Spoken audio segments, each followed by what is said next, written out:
mga speaker doon. Yung pinakauna doon, si Pastor Akiring, gina-emphasize yun niya nga dapat kita nga mga Kristiyano na tayo intimacy.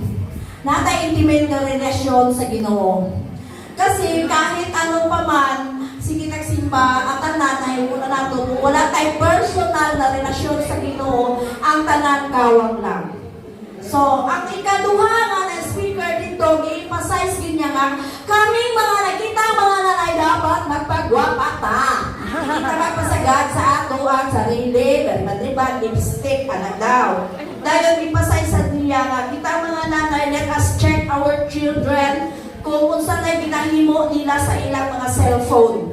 Basi naana sila ginahimo ng mga dinimayo, so dapat i-check na to. Kaya para kasi naganak na po ang galing magpakamatay ng mga kabataan na bata pa sila. So, kita daw mga nanay mag-check na sa mga cellphone sa atong mga kabataan kay base kung saan daw ang ilahang ginahimo. Sa third na speaker, i-emphasize niya dito ang tema nga personal, ano yung tema yun? Supernatural. Supernatural. Move of God. Word of God. Word of God. Move of God. Move of God. Supernatural move of God. Dito, nabalagay po na ako sa parang ano ni Lord sa akin, kasi kanya-kanya makabing dealing ni Lord, no? Pag nag-attend class ni kanya ganyan, iba-iba ang dealing ni Lord sa atin. I-deal ni Lord sa ako itong speaker na mararamdaman natin ang ni Lord, yung power ni Lord sa atin. If magsalig ta sa iyaha. Sometimes kasi ang tao nagasalig na lang sa iyang sariling power. Kaya na ko ni, daga mo parta kasi naganegosyo ko, kasi may trabaho ako. Hindi nakikita yung natural move ni God. Yung move ni God, katulad na ngayon sa amin, nung bago pa naglakaw, talagang natural move ni God kasi lahat i-provide niya. So, wala pinag-problema nga. Ang ingon ni sa speaker na, makikita mo yung natural move ni Lord if siya yung sentro ng buhay mo. Kasi pag hindi sentro si Lord, nagasalig na lang ka sa iyong sarili. Walang asa na dapit si Lord. Ang imo lang na gawin na, asa ko mag-loan, asa ko mag-utang, kung saan ako nakapaunon niya. Kasi hindi natin nakikita yung power ng Panginoon sa buhay natin. So yung sa ika-apat, yung sa management sa atong time, sa atong sarili, sa pagpapalagad sa Ginoo, dapat yun nga, i-manage na to ang atong time. Dili ta pwede magpasagad na ba sa atong mga finances. Dili na ta sige og kaning order sa Shopee. Hangtod pa wala na lang daw ang ato ang budget. So kinahanglan ba kita mo manage sa atong finances. So ito. So ang pinaka main dito na gihatag ni Pastor Leia sa kuha is itong may naadaw dito kaning sa music, sa evangelism, sa prayer. Gusto ko talaga dito sa music ko. Pero dito yung kong ibutang ni Pastor sa evangelism. Kasi si Pastor nagtingon sa kuha nga, Mother, mag-evangelize ta. So fit in sa kuha ang iyang gihatag na trabaho na dapat na kumatunan na mag-evangelize. So, praise God. Salamat sa Ginoo kay pag nag-akintaan na makita gid nato ang sisterly love each other. Ma-develop ang atong iligsiunay. Kaya nga naman dito, alas 2 sa kadlawon nangabungkag mi sa kwarto kay nabat katubigan ni. Nabasa ang among sister Amay. Hala, wala na ko'y panty nabasa ko na. So, makita niyo ang sister Amay. Ay, kabala ka sister Amay, yun na ako dali dara. Ilitripan nagtanya yan. Ako pong darling, sa atas ito okay. Tingnan na siya na bugnaw lang yun siguro ang kalinding-ding yung lamig pang kayo paminaw. Kasi kapag magbungkag na mo, basa na rin talaga yung pantalon. Hindi na ito bugnaw sa panahon, hindi bugnaw sa bahat sa mga room. Thank you Lord kay dito hindi mo makita na masaya pag may kasama ka kasi nade-develop din yung sister love. Kasi pag wala kay lotion na yung hatag lotion. Pag wala kay short kay nagpintan short ay muhatag pa wala mo short. So yan na sister love mag-develop pag nagsasama ka sa mga grabe. Praise God sa tanan, sa Maghiram ng ano. travel tayo, sa Praise tanan, God. sa mga kasinita. Yay! Magandang po ng Diyos ay mayroon. Woo! Palakpakan.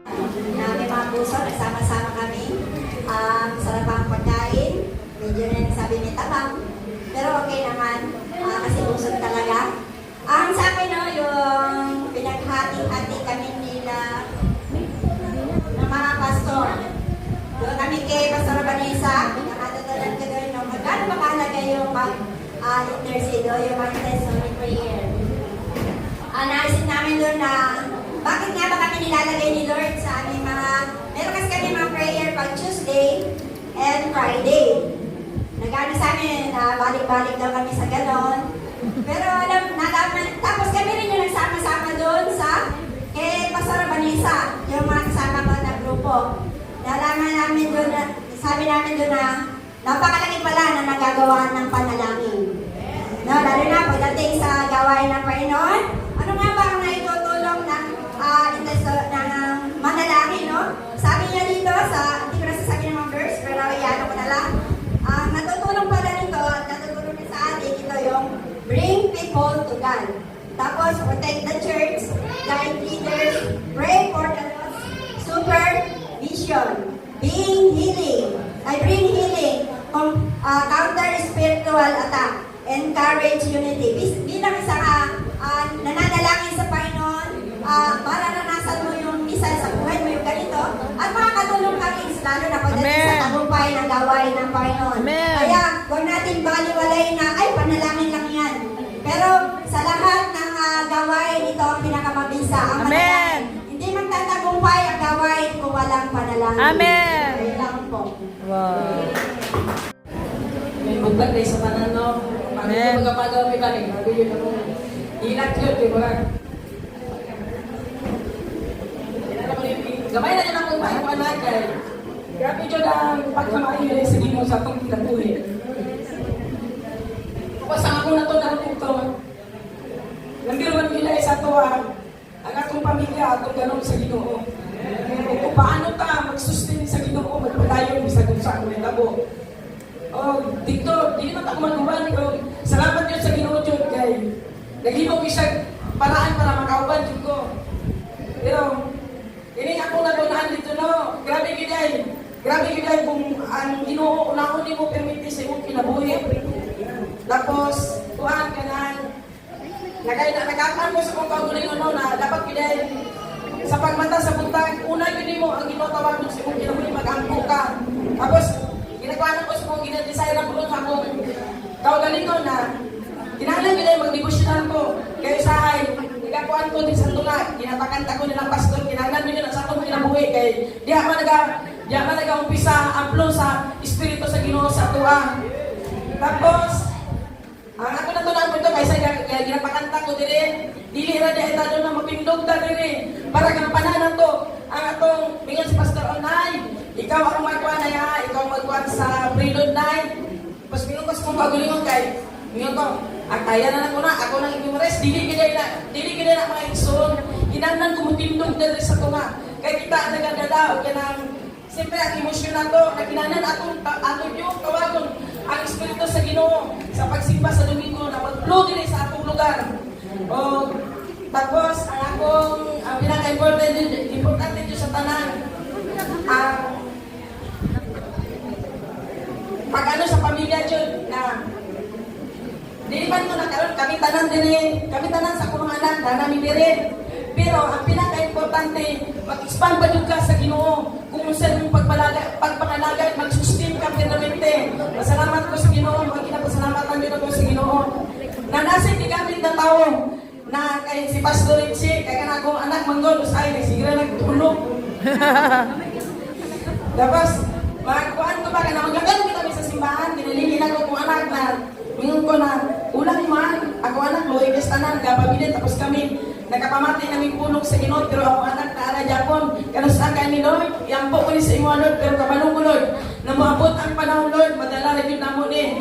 Praise God sa Ginoo, gigamit niya si Pastor, iya yung kitsagaan ng akong anak, na ginabalik-balikan niya, muna karon, pagmata na mo sa Domingo, sa iyo hindi magmata, kaya nalipay naman ko, nakauban na ako kong anak. So, kita magkikanan, ang ako na ginatunan dito sa kanang among pagkuhan dito, nagkinahanglan yun di ay, kaya kita man ang ginikanan, kita man yun ang kanang murag, kita yun nagadala sa atong pamilya, kinahanglan yun ipakita na to sa Ginoo sa atong mga ay pakita na to sa atong mga anak kung unsa ka maayo sa Ginoo na duol na ta sa iyahan. Tapos ako po kung ang sama na kung natunan dito, i-apply ko na din sa simbahan kay para mag-flow pa ang espiritu sa Ginoo sa atong kinabuhi. Ug mao na to, salamat sa tanan. Pumunta sa tanan mga igsoon. Sa among parati dito sa convention, tatlong araw, siyempre masaya kasi makasama mo mga kapatiran. Halihilin mo ang ano ninyo sa isa't isa. Wow, Tapos dalaga. yung sa, isa ko sa reclamador dito kasi baon dito, tabang. Sabi ko, anda, may asin kasi tabang ilang luto ba? Salamat kayo sa Ginoo kay siyempre busog pi ang aming trabaho dito, kain tulog. Tapos sabi ko, pag ulit sa balay, wala akong bugas. Sabi ko, Lord, wala niya akong bukas sa mga kinabuhi. Pero salamat kayo sa Ginoo. Tapos, ang natutunan ako dito nga, siyempre sa pamilya ko na pag yun, kanang wala pag yun, nabati naman nila po ng Ginoo. Pero hindi pag yun nga mo simbahan. Pero, palayo lang na akong nako kasi ang Ginoo, nasayot man sa among kung yun nga, ang pamilya ginamang dala na ko sa Panginoon. At saka sa prayer, pag nag-prayer talaga ako, kasali na lahat kasama ko simbahan, kasama ko sa Wow. hindi ko na Girl. na-pray ko talaga yun sila. Kasi lalo kay Ginoo. Supernatural mo. Ang kinabuhi. Anak Juda na dapat ta kanang kung unsay buluhaton sa atong buhi na Dios, dapat kanang tumanon yun nato ang Ginoo kay kini dihay makahatag sa toha o strength and sustains na paano ka magpadayon diya sa atong buhi nga Dios bisan pa daghan kayo ang mga pagsubok na magabot sa imong kinabuhi. Padayon dyan po yung kubit ang imong kinabuhi dira sa atong buhi nga Dios. Muna isa akong ipasalamatan dito. Salamat ako sa buhing Diyos kay sila pastora, hindi dapat ko magkatuto na panahon. Pero salamat kay na nisuportaran nila ko. Ingon ako, Lord, kung kalungpan ni mo, Lord, na kami makauban sa Women's Convention, dinigid ko ni mong pasagdan, Lord. Kay mo man kaya kong anak. So, katong nga panang to, dito ba yun sa Ginoo na makauban yun ko. Kaya itong plano o purpose para sa akong kinabuhin. So, dito no, sa first na session, ako natunan dito na dapat yun, kanang true relationship na to dito sa ato ang buhay na Diyos. Paano kanya gipili o gitawag dapat may relasyon jud ka sa atong buhi na Dios. Ipadayon jud nimo ang imong relasyon sa atong buhi na Dios. Padayon ka na mag-trust sa iya ang faith nimo. Ipadayon dito para makatindog ka, makabarog ka dayo sa tiwan sa mga pagsulay o pagsubok sa atong kinabuhi. Naadya kung ka sa presensya sa atong buhi na Dios. Naka-stand firm gyapon ang imong kinabuhi na ginapunit gyapon nimo dito sa atong buhi na Dios. So, mo ako nasaktan no, sa first session. No, dito sa second session, ako nasaktan dito sa akong devotional na dapat na strong prayer, tapos worship, meditate, day at night. Hindi na ito pasagdan ang Word of God kay mao dyan ay mulikon sa atong kinabuhi ang bulong sa atong buhit na Diyos. Devotional daily, day at night. Mo na gusto sa Ginoo na mahitabo sa atong kinabuhi na samtang naapata diri sa kalibutan. So, mo na yung gusto. Ma-transform, surrender sa atong kinabuhi. Kung sa man atong kakulangon sa Ginoo, pwede ta mo duol sa atong buhi na Dios na para i-surrender na itong auto no, sa third session. Ako nasabtan dito kay Pastor Alna Ibanez. Ingon niya, napabay mga basag na puso. Ingon pa niya.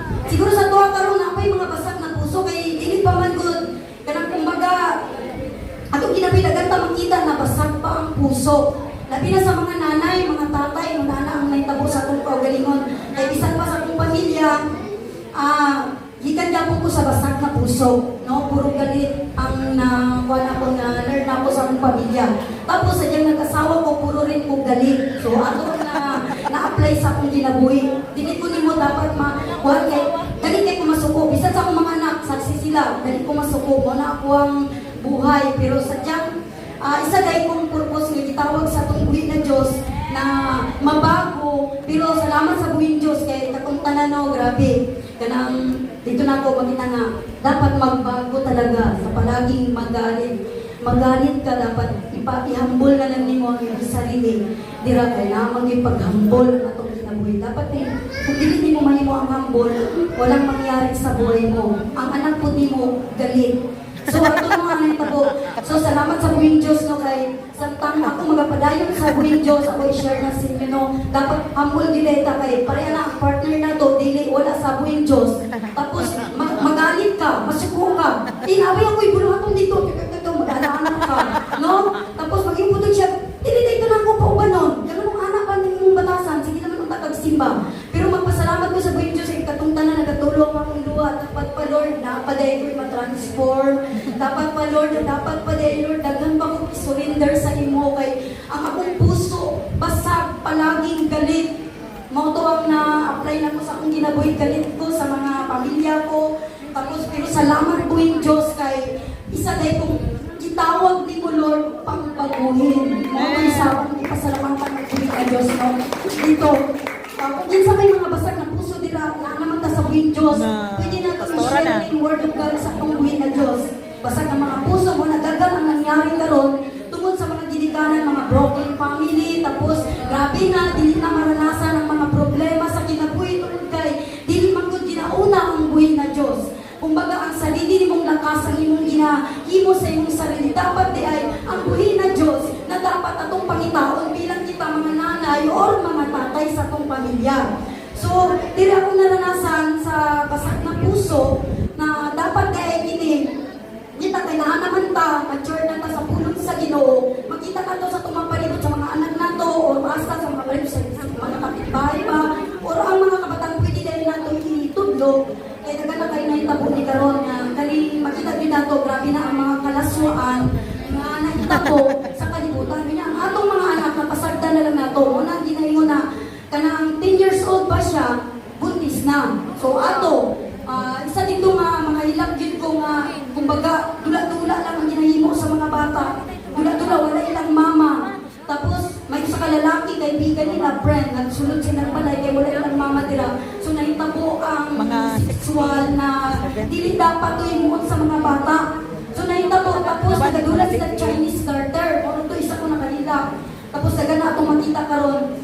Naga-Chinese garter tong bata. Tapos ano naman siya kasi bahayan lang ginawa nila pero nagkaroon ng sexual ang gimo sa duwag sa mga 10 years o 11 years. Tapos siguro dalaga na ang 10 years, nagka-Chinese garter pa siya. Pagka-Chinese garter niya, buntis pala siya, nagkatugo. Tapos nagdugo, tapos nagingon ang mga friend niya, hala, bakit nagdugo ka? Nasugat ka ba? So ato, mo nakita mga nanay or mga tatay, gina-check yun nato atong mga anak. Eh, di kita kabalo sa mga gawas, manggod, pareho anak, nasa yung mga kaibigan na sobra ang kanang manggod sa mga unsang ng ginahimo, na mga dili na, mga kalasuan na, mga social media, mga kalasuan na. Tapos dili mo na-check ang imong mga anak, patog yun ang mangyari sa imong anak. No mo na, bantayan nato, so isa to ka challenge nga kung na walang nagaganta karon na kanang mga inanan nga naitabo karon dapat ingatan na to atong pamilya, atong mga anak, daga na mga addiction, daga na kaayo ang mga kanang mga bisyo nga naghari. O mauna ang naitabo tungod kay sa pamilya di nila nakita ang pagmamahal pareho kay Kristo. So wala ang word of God. So karong panahon mga nanay o mga tatay mo tindog jud ta dira sa atong buhi na Dios. Tindog tao ining pulong sa Ginoo ato jud itudlo sa atong mga anak. Samtang dito ko sa kuan gina-observe ko sa akong asawa pagkabot nako kung masuko pa ko or unsa ang Lord gikan para makulod yung power Lord for supernatural move Lord. Tapos tabangi ko Lord banal espiritu ubali ko tapos pagkabot ko ng balay dali pa ko masuko pagkalat tapos masinugin lang akong balay. Pero Lord, ginapungan ko Lord, aso kong mga anak Lord, sa kanungag, tapos pa yung to. Pero ginatubuan man ako na sila nung tapos, itong asawa na ko, gina-check na ako, kailanganin siya umais. Inabawasan na yung papa, tapos anak ko, nalito, nag-harvest umais. Tapos, ano ko, ay, salamat sa Ginoo, may nagtatrabaho dahil mo. Tapos, saya ko, tapos nakakatawa ko. Mauto akong ginamit, salamat sa Ginoo. Nakaluto mo, wala pa sila nagaluto nila, wala pa rin nagluto. Pero may bawi ko, praise the Lord, hallelujah, kanong wala pang pagpunang nagluto. Hindi mo nagluto. Sa mga napasumuan ninyo yung mga sarili, tapos wala na po nagkuhan, wala na po dito, praise the Lord, hallelujah, ay supernatural move, God. Ano na po? Katulong so, salamat dyan no, kay ako, daghan kay kag, kanang mga tungkol ka nila, challenge naman no, mga nanay, mga tatay, kanang, buluhaton dyan na sa atong buhit na Diyos, diyan dito mahimong, mubuhat ako ka ng kabanalan sa itong kinabuhi. Ma-apply na to, ma-transform ka itong kinabuhi. So, daghan kita nga ma-apply dira ka ng mubuhat yung kasabulaton sa Ginoo. Lagi na yung mga convention, takukay tabang, nga ang Espiritu sa itong buhi na Diyos, ang mulihok yun sa itong kinabuhi. Ay yung paglantaw dira sa mga problema, gugu sa Ginoo. Kaya ang tanan mong magiginanlan, kung sa may mga problema, sustain sa atong buhi na Diyos. Kaya ito ang atong Diyos na atong ginagaran, buhi na Diyos. Ay, kabala ka. Oo, no, ingon niya, no? So, dili sa ano, napadyo, last, sa ano, ikaw pa na session, katong ingon niya na, mga source, katong source, dapat, ang source ni mo, ang Ginoo, dili mo ang sariling kusog. So, isa dito ang ginapasalamatan sa tungbuhi na Diyos, no, kay kanang isubmit dyan mo kung sa mga buluhaton nila sa tungbuhi na Diyos, kung sa kaluuban sa tungbuhi na Diyos, isubmit dyan mo sa Ginoo kung bagay baka o mutuman baka sa iyahang kaluuban diri sa yuta. So, mo na yung ako nasabtan dito, tanan-tanan, kung sa pasalamatan ni mo ang Ginoo, gamay o madako, mga source of income, kung saan ni mong madawat, ang Ginoo na i-appeal nila sa source of income ni mo. So, mga to, isa dito ako pagka na imong ginahimo daw, mo blow ka sa source of income, financial man na, physical man na, material man na, emotional man na, financial man na, kanatanan, sustain sa atong buhi nga Diyos kung ikaw matinud-ano na dira sa atong buhi na Diyos. Dapat lumago ka daw sa Ginoo. So katong tanan mga pagsulay sa pinag-i-breakthrough na dito sa inyong ginabuhi.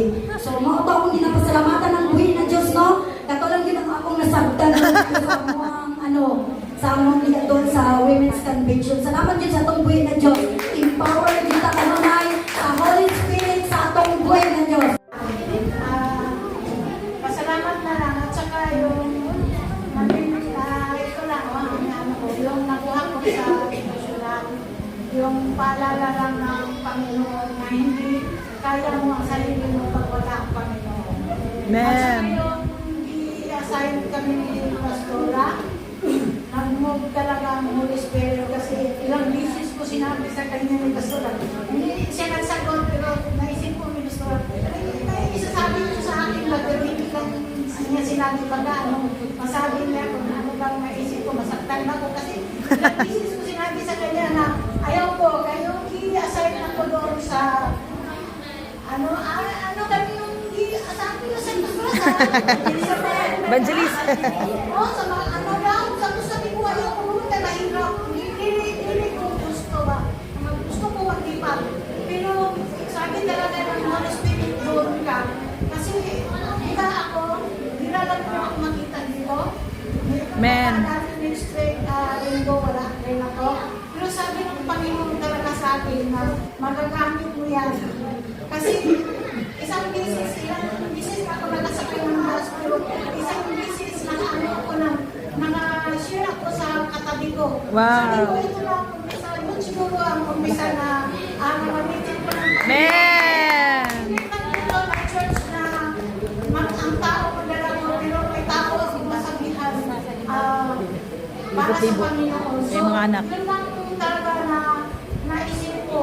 Siguro, doon talaga ako maglagay. Kasi sabi ko kay Pastor, hindi ako doon kasi mahirap pa. Hindi kasi ako kaya ng lugar na madaling maka-leads ng mga mahina ako. Pero ang Holy Spirit talaga nag-ano sa akin na doon ko kaya magbagay kasi sa paglakala ako may tao kang matulog. Amen. Doon lang ang ano ko. At saka, i-manage ko yung mga women. Malaki man yung gasto. Pero sulit ang ating mapuntahan. At saka para sa ating parang ang Women's Convention parang renewal. Kasi doon ko lahat magkita ng mga pag-move ng Holy Spirit. At saka kaya ko nang mag-negosyo tayo. Hindi na kailangan mag-renew. Kaya pupunta sa gobyerno para hindi ka mag-renew. Amen. Oo, mag-negosyo tayo. Tagot-tagot na lang. siguro ito na, yung Women's Commission Renewal ba? Kasi kapag hindi tayo renew, manghihina ko talaga. Amen. Kahit na manghihina tayo. So, ito lang ang ako ang i-share ko. Sa puso ko sa Wow! to, nagpasalamat niya kung tagpo sa Ginoo. Sa iyang gugmang grasya, kaya sa among mga women. Kato na.